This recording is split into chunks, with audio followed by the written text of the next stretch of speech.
Egunon, Jamuntxo Zenpe deitzen naiz eta kanboaga naiz.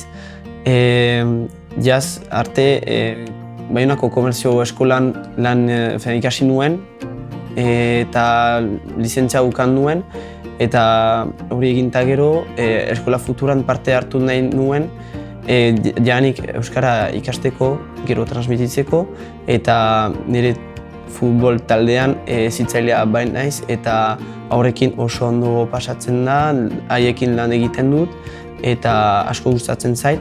Beraz, harreman eta lotura hau bermatzeko eta sustatzeko erakaslea bilakatzeko asmoa ukan nuen eta beraz, Eskola Futura proiektuari esker Euskara eta hezkuntza transmititzeko nahia betetzen dira.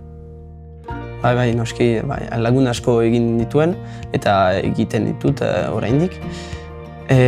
Batzuk oso onak denbora tarte luze batean geratzen baitira barategian, beraz 4-5 hilabetez.